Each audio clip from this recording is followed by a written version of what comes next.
Photo మేమే తీస్తాం, form కూడా మేమే నింపిస్తాం, మీరు మ్యాపింగ్ చేయించుకుంటే చాలు అంటూ పాత బస్తీలో ఎంఐఎం ఆఫర్ పెట్టింది. ఎస్ఐఆర్ ప్రక్రియలో ఓటర్లు ఇబ్బంది పడకుండా ఉండేందుకు ఎన్ని చేయాలో అన్నీ చేస్తోంది గాలిపటం పార్టీ. ఎస్ఐఆర్ ప్రక్రియను ఆ పార్టీ ఎందుకంత సీరియస్గా తీసుకుంది? హైదరాబాద్ లో ఓటర్ జాబితాల ప్రత్యేక ఇంటెన్సివ్ రివిజన్ ప్రక్రియ వేగంగా కొనసాగుతుంది. అన్ని పార్టీలు దీనిపై ప్రత్యేక దృష్టి సారించాయి. ముఖ్యంగా పాత బస్తీలో ఏఐఎంఐఎం స్పెషల్ ఫోకస్ పెట్టింది. ఓటర్లకు ఎలాంటి ఇబ్బందులు తలెత్తకుండా ప్రతి ఒక్కరూ తమ వివరాలను నమోదు చేసుకునేలా పెద్ద ఎత్తున అవగాహన కార్యక్రమాలు నిర్వహిస్తోంది ఎంఐఎం.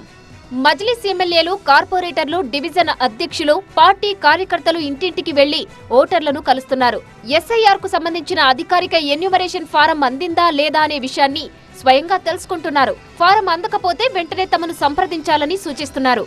మ్యాపింగ్ ప్రక్రియలో ఎలాంటి సందేహాలు, సాంకేతిక సమస్యలు ఉన్నా ఫోన్ చేయాలంటూ నంబర్లను కూడా అందిస్తున్నారు. ఫారం కోసం అవసరమైన పాస్పోర్ట్ సైజ్ ఫోటోలను కూడా ఉచితంగా తీసి ఇస్తోంది ఎంఐఎం పార్టీ.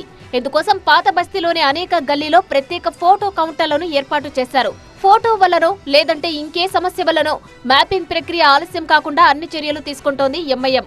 ఎంఐఎం అధ్యక్షుడు అసదుద్దీన్ ఓవైసీ తనతో పాటు కుటుంబ సభ్యుల వివరాలను స్వయంగా నింపి ఎన్యూమరేషన్ ఫారాలను సంబంధిత అధికారులకు సమర్పించారు. అర్హత కలిగిన ప్రతి ఓటర్ ఎస్ఐఆర్ ప్రక్రియను విజయవంతంగా పూర్తి చేయాలని పిలుపునిచ్చారు అసదుద్దీన్ ఓవైసీ. मेरे घर में मेरा एन्यूमरेशन फॉर्म मुकम्मल करके मैंने दिया है, हमारी वाइफ का एन्यूमरेशन फॉर्म हमने मुकम्मल करके दिया है, मेरी तीनों बेटियों का मुझसे उनकी मैपिंग करवा कर दिया गया है बीएलओ की तरफ से। तो मेरी आप तमाम से गुजारिश है कि इस पर तवज्जो लीजिए, यह अहम काम है।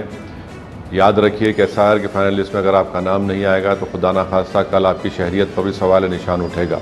ఎస్ఐఆర్ ప్రక్రియను నిర్లక్ష్యం చేయొద్దు, ఓటు హక్కును పోగొట్టుకోవద్దంటూ ఓటర్లకు పిలుపునిస్తోంది ఎంఐఎం. అధికారిక ఫారం అందకపోయినా లేదా ఏవైనా సమస్యలు ఎదురైనా వెంటనే మమ్మల్ని సంప్రదించండి అంటూ విస్తృత ప్రచారం కూడా నిర్వహిస్తోంది.